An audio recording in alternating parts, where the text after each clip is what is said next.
Hello everyone, আসসালামু আলাইকুম। আপনারা কেমন আছেন? নিশ্চয়ই ভালো আছেন। তো আজকে আমি হাজির হয়ে গেলাম নতুন একটি রেসিপি নিয়ে। রেসিপিটি হলো কুরবানির গরুর ভুঁড়ি বা বট।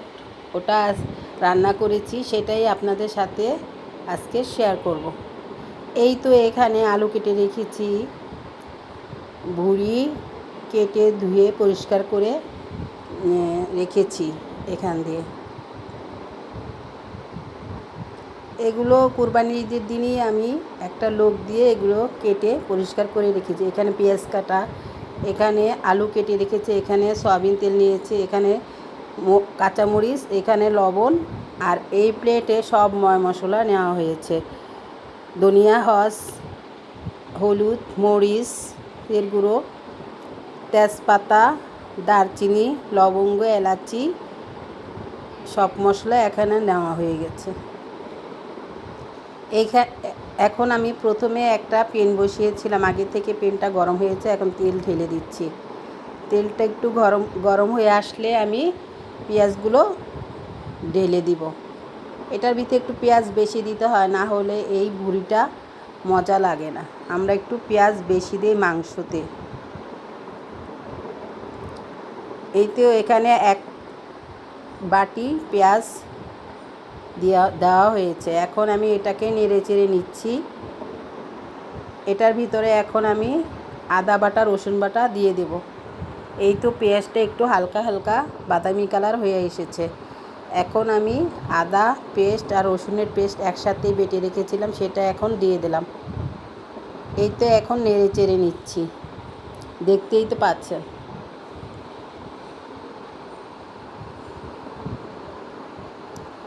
এখন একটু নেড়ে চেড়ে নিয়ে এটার ভিতরে সব পদের মশলা এক এক করে ঢেলে দিব। এই তো এখানে পরিমাণ মতো হলুদের গুঁড়া, মরিচের গুঁড়া,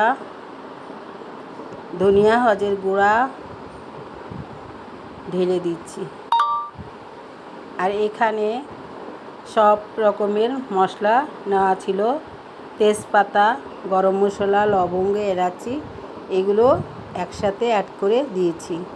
এখন একটু উল্টিয়ে পাল্টিয়ে নেড়ে চেড়ে নিচ্ছি। এটার ভিতরে 1 কাপ পরিমাণ পানি দিয়ে এটাকে কষিয়ে নেব। দেখতেই তো পাচ্ছেন কি সুন্দর কালার চলে এসেছে। এই ভুঁড়িটা অনেক মজার একটা খাবার। অনেকে এই ভুঁড়িটাকে অনেক পছন্দ করে। আমাদের বাসায় আমার ছেলে, আমার হাজব্যান্ড এই ভুঁড়িটা অনেক পছন্দ করে। তাই হাজব্যান্ড বলতেছে যে কুরবানি দিলাম, কুরবানির ভুঁড়ি কোথায়? ভুঁড়ি রান্না করো না কেন? আমাকে ভুঁড়ি রান্না করে খাওয়াও। তাই হাজব্যান্ডের পছন্দের জিনিসই আজকে রান্না করছি। এই তো আমি এক এক করে গরুর ভুঁড়িগুলো ঢেলে দিচ্ছি পেনে, দেখতেই তো পাচ্ছেন। এখন আমি উল্টিয়ে পাল্টিয়ে এটাকে কষিয়ে নেব। এটা অনেকক্ষণ চুলার ভিতরে রেখে আস্তে আস্তে করে রান্না করে নিতে হয়। বেশি হাই হিটেও না, বেশি লো হিটেও না, মিডিয়াম লো হিটে এটাকে রান্না করতে হয়। তাহলে আস্তে আস্তে সুন্দর করে মসৃণ হয়ে যায় এই গরুর ভুঁড়িটা। এটাকে ভেজেও রান্না করা যায়, আবার একটু মাখা মাখা ঝোল ঝোল রাখলেও ভালো লাগে। তো আমাদের বাসায় সবাই মাখা মাখা করেই এটা রাখতে বলে। ওরা নাকি ভাজা ভাজাটা খেতে পারে না, তাই আমি একটু মাখা মাখা করে রান্না করি, হালকা একটু ঝোল থাকে এটার ভিতরে। এখন আমি এটাকে উল্টিয়ে পাল্টিয়ে কষিয়ে নিচ্ছি, দেখতেই তো পাচ্ছেন। এটাকে 3-4 বার কষিয়ে নেওয়ার পর এটার ভিতরে আলু দিয়ে দেব, এটা সিদ্ধ হয়ে আসলে। এই তো আমার এটা কষানো হয়ে গেছে। এখন 1 বাটি আলু দিয়ে দিলাম, ছোট ছোট করে কেটে রেখেছিলাম, সেটাই এখন অ্যাড করে দিয়েছি। এখন এটাকে উল্টিয়ে পাল্টিয়ে আবার নেড়ে চেড়ে নিচ্ছি।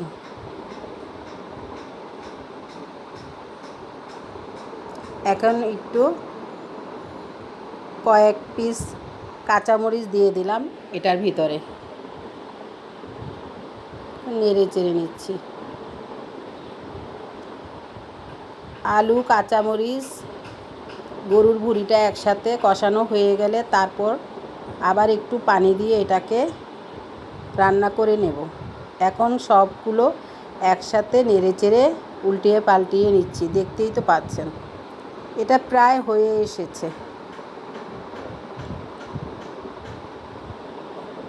এটা যত চুলায় বেশি রাখবেন ততই এটার স্বাদ দ্বিগুণ বেড়ে যায়। এটা অল্প সময়ে রান্না করা যায় না, এটার পারফেক্ট সময় আধা ঘন্টার উপরে রাখলে খুব ভালো লাগে। আধা ঘন্টার ভিতরে এটা রান্না হয়ে যায়, কিন্তু আধা ঘন্টার নিচে এটা রান্না করলে ভালো লাগে না। এই তো আমার ভুঁড়ি রান্নাটা হয়ে গেছে। এখন আমি উপর দিয়ে 1 চামচ ভাজা জিরার গুঁড়া দিয়ে দিলাম, ফ্লেভারটা ভালো আসবে এজন্য। জিরাটা আমি সবসময় মাংস বা ভুঁড়ি রান্নার শেষের দিক দিয়ে এটা দিয়ে নামিয়ে ফেলি।